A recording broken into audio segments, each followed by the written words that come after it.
భక్తివన్న ప్రేక్షకులకి శుభోదయం. 23/6/2024 స్వస్తి శ్రీ చాంద్రమానం క్రోధినామ సంవత్సరం ఉత్తరాయణం వసంత ఋతువు ఉత్తరాయణం గ్రీష్మ ఋతువు జ్యేష్ఠమాసం బహుళ పాడ్యమి ఆదివారం బహుళ పాడ్యమి తెల్లవారుజామున 5:46 వరకు అనంతర విధియ తెల్లవారుజామున 4:38 వరకు పూర్వాషాఢ నక్షత్రం సాయంత్రం 6:22 వరకు శేషవర్జ్యం ఉదయం 5:42 వరకు రాత్రి వర్జ్యం 2:11 నుండి తెల్లవారుజామున 3:44 వరకు దుర్ముహూర్తాలు సాయంత్రం 4:48 నుండి 5:40 వరకు సూర్యోదయం 5:30 సూర్యాస్తమయం 6:33 అమృత గడియలు మధ్యాహ్నం 1:37 నుండి 3:12 వరకు రాహుకాలం సాయంత్రం 4:30 నుండి 6 గంటల వరకు రాహుకాలం శుభ సమయం ఈరోజు లేదు. బ్రహ్మయోగం అయితే ఉంది. సాయంత్రం 4:19 కౌలవం ఉదయం 5:46 తైతుల సాయంత్రం 5:08 వరకు గరంజీ తెల్లవారుజామున 5:30 వరకు సాధారణమైన వ్యవహారాలకి ఈరోజు అనుకూలం. దినారంభ చక్రాన్ని బట్టి మేష వృషభ మిథున కర్కాటక రాశి వారికి మిశ్రమంగా ఉంది.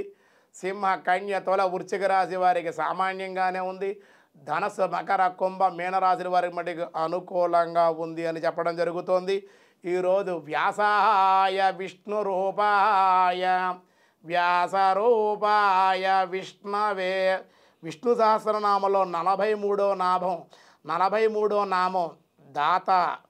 ఓం దాత్రే నమః. దాత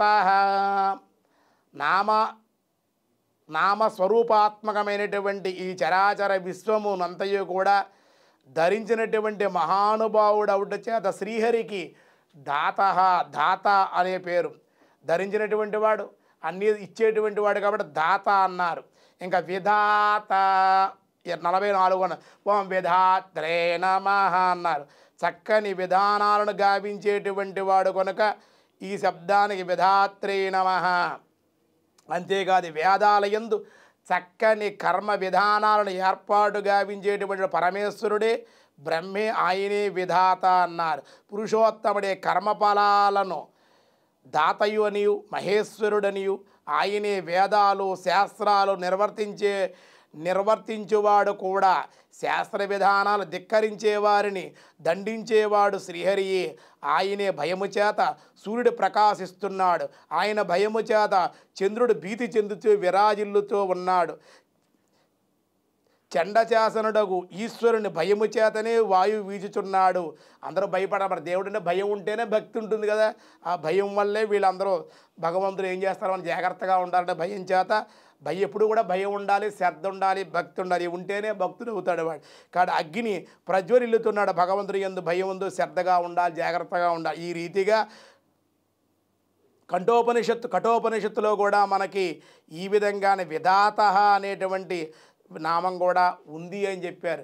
విధాత్రే నమః. కాబట్టి ఈ ప్రకృతిని సర్వము కూడా తాను విధానాల చేత పాలిస్తూ రక్షిస్తూ ధరించేటువంటి వాడు. కాబట్టి అటువంటి వాడు విధాత అని చెప్పారు. మిగతా విషయాలు రేపు చూద్దాం. ఈరోజు స్వస్తి.